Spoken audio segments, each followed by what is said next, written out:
My name is Ben Gulliver. I'm a filmmaker, and I spend a lot of my time traveling to remote locations in the world.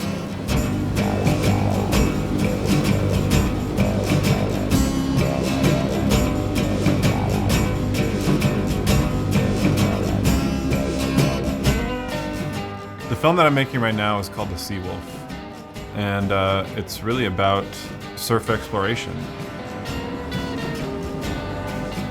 My goal is to document waves that have rarely been seen.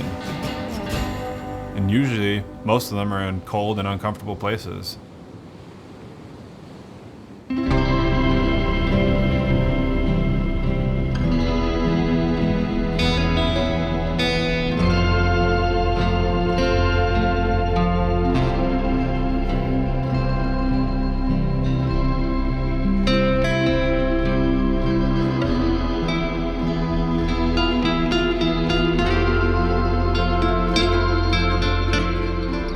To get good waves in Canada, you need to know where they are, and finding them is pretty much next to impossible, unless you really, really want it.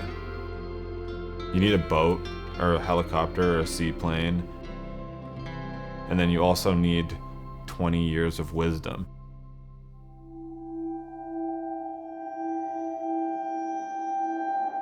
Since I was little, the whole crew of friends and I have been exploring. Even in my own backyard, I mean, there's so much in Clayoquot Sound that I haven't seen.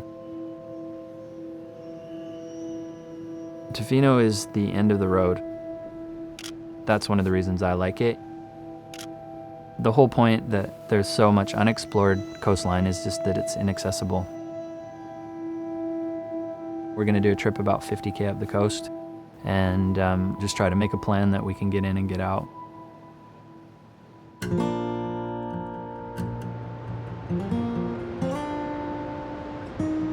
It's really hard to predict the weather around here, how fast it's going to move, and sometimes it creates optimal conditions and sometimes it buries you in a nasty world of rain and wind. Southeast 20 increasing to southeast 30. Either it's going to be really good or it's going to be absolutely horrible.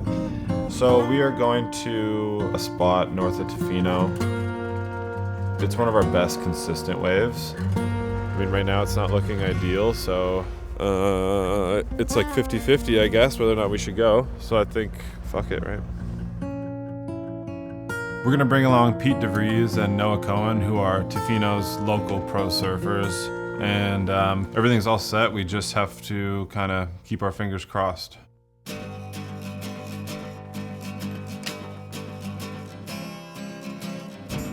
A lot of people wouldn't understand why we'd want to go through what we go through to capture these images and surf the waves, but for us, it's just what we know.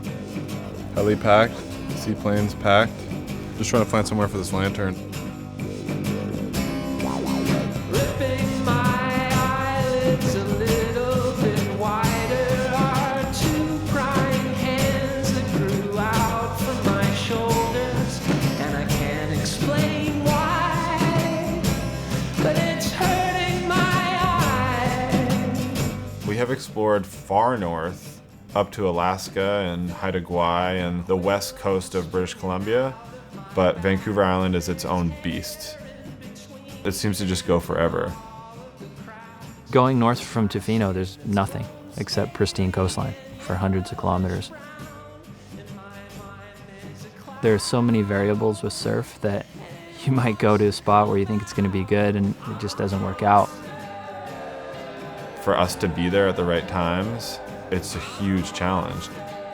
You know, there's no webcams, there's nobody you can call up or text to see how it is. Like, the spots we go to are literally us who goes there, and trying to navigate all that stuff just to get some waves.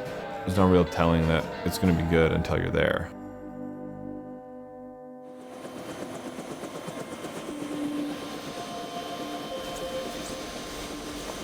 We're here. Step one complete. It's the start of December and it's been a really mild year so far, so it kind of makes it nice to be out and about in it. Winter is the best time for surfing for the Pacific Northwest. That's when all the systems are, so we try to get as much done as we can in the winter. This time of year, the days go by so quick. You gotta surf, you come in, you eat, you go back out, and the day's over, you know? When the waves are good, depending on the tides, you'll get a window of a few hours.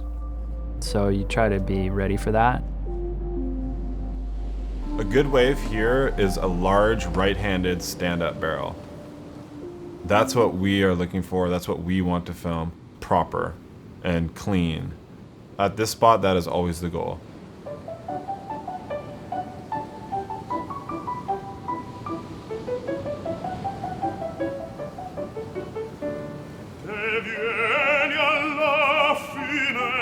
What I'm doing right now, it's trying to shed light on surfing cold locations, and the goal is to document very remote waves and remote parts of the world.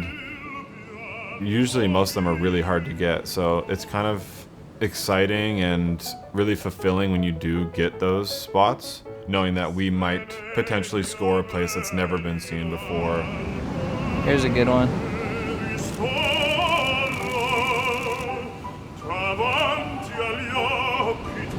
It's our pilot. He's got to go before it gets dark and he gets stranded. Some places in the world the water's blue and warm and the wind is always the same, and it's kind of almost too predictable. I think I get bored of that.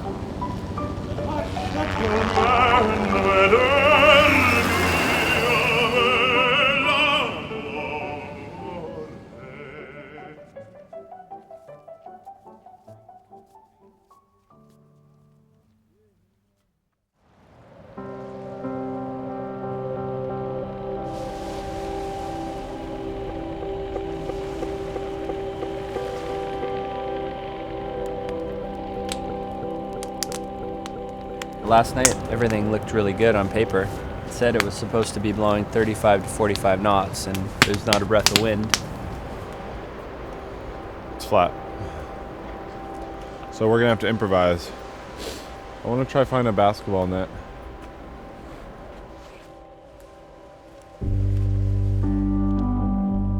Trips nowadays all have more than one objective for sure. Like, the objective is always to try to score really good waves and get good action photos, but then through social media there's so many companies that are looking for content too, so I always have backups, and I'm shooting all the time. My body of work is more about the journey than about actually successfully scoring waves. I try to just show the photos that I like and experiences that I like.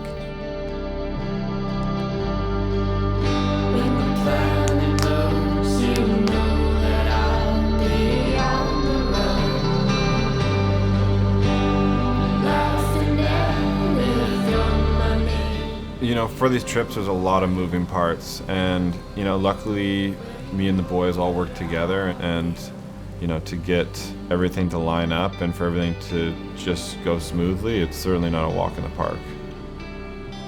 You go places and you might not get anything. That's just the risk that you take. But it is exciting going on that hunt.